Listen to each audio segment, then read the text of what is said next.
యోగాకు ప్రపంచవ్యాప్తంగా గుర్తింపు తెచ్చిన వ్యక్తి ప్రధాని నరేంద్ర మోదీ అని ఏపీ సీఎం చంద్రబాబు తెలిపారు. ఉండవల్లిలో యోగాంధ్ర వెబ్సైట్ ను ఆయన ప్రారంభించి మాట్లాడారు. ప్రపంచంలో అన్ని దేశాల్లో నిర్వహించుకునే కార్యక్రమం యోగా అని అన్నారు. ఇది కొద్ది మందికో కొన్ని ప్రాంతాలకో పరిమితమైంది కాదని, ప్రపంచానికి భారత్ అందిస్తున్న గొప్ప వరమని పేర్కొన్నారు. అందరి జీవితాల్లో యోగా భాగం కావాలన్నారు. ఒత్తిడి నుంచి ఉపశమనం కావాలంటే దీన్ని సాధన చేయాలని సూచించారు. ఫోటోలు ఈవెంట్ కోసం ఒకరోజు చేసే కార్యక్రమం కాదని, ప్రతి ఒక్కరిలో ప్రగాఢమైన మార్పు తీసుకొచ్చే కార్యక్రమం అని ముఖ్యమంత్రి అన్నారు. హిందూ నాగరికత అతి ప్రాచీనమైన నాగరికత. అలాంటి మన దగ్గర వచ్చి ప్రపంచం మొత్తం చదువుకున్న రోజులు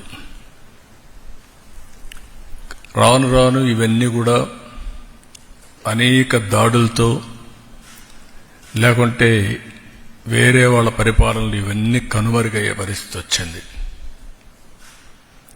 అలాంటి ఒక్కొక్క దాన్ని మళ్ళీ గుర్తింపు తేవడమే కాకుండా ప్రపంచానికి దీని విలువ చాటి చెప్పించి వాళ్ళు కూడా అమలు చేసే విధంగా తీసుకొచ్చిన ఏకైక వ్యక్తి నరేంద్ర మోడీ గారు.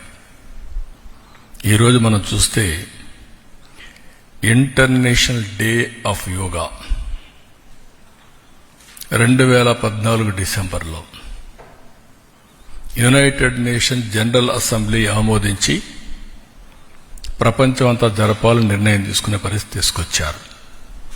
దాని ప్రాముఖ్యత చెప్పడం, అదే మరిగా ఆ ప్రాముఖ్యత వాళ్ళు గుర్తించే విధంగా చేయడం, దానిపైన ఇదొక ఇంటర్నేషనల్ ఈవెంట్ కింద ఒకరోజు ప్రత్యేకంగా కేటాయించి ఈరోజు ఈ కార్యక్రమాన్ని చేసే పరిస్థితికి వచ్చారు.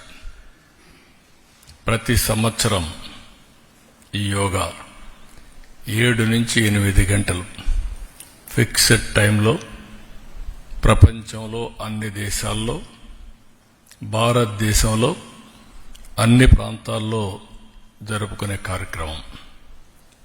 ఈ కార్యక్రమం ఈ సంవత్సరం theme of this year yoga for one earth one health.